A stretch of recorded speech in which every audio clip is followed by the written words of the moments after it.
சாப்பிட்டதுக்கப்புறம் பேசுகிறது, அதுவும் வெறும் தேங்க்ஸ் மட்டும் சொல்கிறது கண்டிப்பாக உங்களுக்குலாம் ரொம்ப போர் அடிச்சிருக்கும்.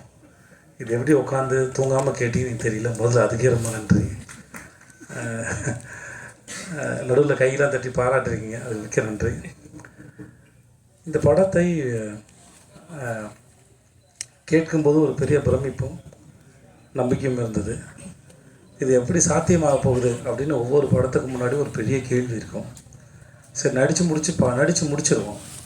ஏன்னா அப்போ கதை கேட்கும்போது மட்டும்தான் அந்த கதையோட அட்ராக்ஷன்ஸு, அதோட வேலை அந்த கதை அட்ராக்ட் பண்ணக்கூடிய பாயிண்ட்ஸ் எல்லாம் தெரியும். நடிக்கும்போது தெரியாது, அது வெறும் கால்குலேஷன்ஸ் மட்டும்தான். நடித்து முடிச்சதுக்கப்புறம் எனக்கு சுத்தமாக தெரியாது. இது ஒரு ஒர்க் அவுட் ஆகும், ஒரு 5% தெரியலாம். அப்புறம் வேறு யாரையாவது கூப்பிட்டு வந்து அவங்க பார்த்து எடிட்டரை கேட்டு, எடிட்டர் அசிஸ்டன்ஸ் கேட்டு, இந்த மாதிரிலாம் கேட்டு தான் இந்த சீன் ஒர்க் அவுட் ஆகுதா, அது புரிஞ்சிருக்கா அப்படின்னு யாரையா கேட்டு தெரிஞ்சுப்பேன் மொழியை. ஆனால் அந்த கேட்குற ஒவ்வொரு பாசியும் மொத்த மாலையாக கற்பனை பண்ணவே முடியாது மனசில். ஸோ ஆனால் ஓரளவு நம்பிக்கையோடு தான் நாங்கள் இருந்தோம். உங்களுக்கு ஷோ போகிற முன்னாடி வரைக்கும் நிறையா பேருக்கு போட்டு காமிச்ச ஒரு நம்பிக்கையில் உங்களுக்கும் பிடிக்கும், ஒரு ஆவரேஜ் இல்லை அபோவ் ஆவரேஜில் அந்த படம் வந்து எங்கள் தயாரிப்பாளருக்கு வந்து போட்ட காசை எடுத்து கொடுத்துருவோம் அப்படின்னு ஒரு நம்பிக்கையில் இருந்தோம். ஏன்னா என்னுடைய முந்தைய படங்கள்லாம் சரியாக போகாதனால இன்னொரு நண்பர் சொன்னார், இந்த மாதிரி என்னோடய படம் ஒரு பேனர் ஏற்றும்போது வந்து விஜய் சேதுபதிக்கு இனிமேல் பேனர் ஏற்றினா கூட்டமாக வரப்போகுது அப்படின்னு ஒரு 2-3 படத்துக்கு முன்னாடி சொன்னதாக என்கிட்ட சொல்லும்போது நான் வந்து ஒரு வேளை என்னன்னு தெரியல, ஒரு கணக்கெலாம் இருக்கும். பட் அதெல்லாம் யோசித்து இந்த படத்தை செய்யலாம் இல்லை. இது எந்த விதமான எமோஷனுக்காகவும் இதை சொல்லவே இல்லை. இந்த மாதிரி நிறையா கேள்விகள் வந்து என்னை சுற்றி ஓடிக்கிட்டே இருந்தது.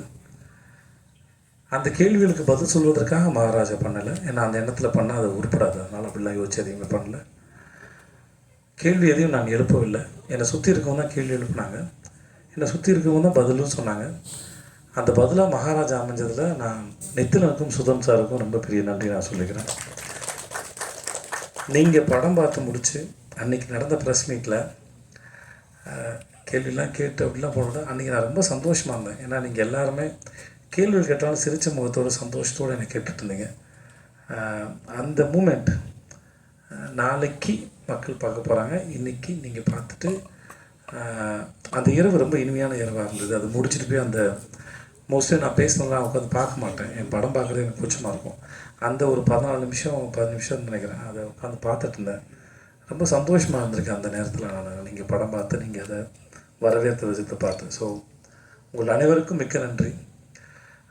உங்களிடம் இதுவரை இருந்த உறவும் இனிமையானது, இனிமேல் தொடர போகிற உறவும் இனிமையானது. உங்கள் அனைவருக்கும் மிக்க நன்றி. மக்களுக்கு ரொம்ப பெரிய நன்றி. உங்கள் ரசனைக்கு ரொம்ப நன்றி. என் மீது வைத்த நம்பிக்கைக்கு நன்றி. இந்த படத்தின் மீது வந்து ரசித்து, முன்னாடி நாங்கள் சொன்ன மாதிரி இந்த படத்தை பற்றின அந்த பிளாட்ஸை மக்கள் கண்ணியத்தோடு மற்றவங்களுக்கு சொல்லாமல் அதை காப்பாற்றவும் நான் நம்பணும். முடிஞ்ச அளவுக்கு கேள்வி கேட்டவங்களும் மக்களும் வந்து இங்கேயும் சரி, நான் ஹைதராபாத்தில் போயிட்டு ப்ரொமோஷன் பண்ணும்போது சரி, ஆஃப்டர் ரிலீஸ் இந்த ப்ரொமோஷனுக்கு போகும்போது சரி, சில கேள்விகளை கேட்டால் கதை தெரிஞ்சுக்கிறேன்னு அந்த கண்ணியத்தோடையே கேள்வி கேட்டாங்க.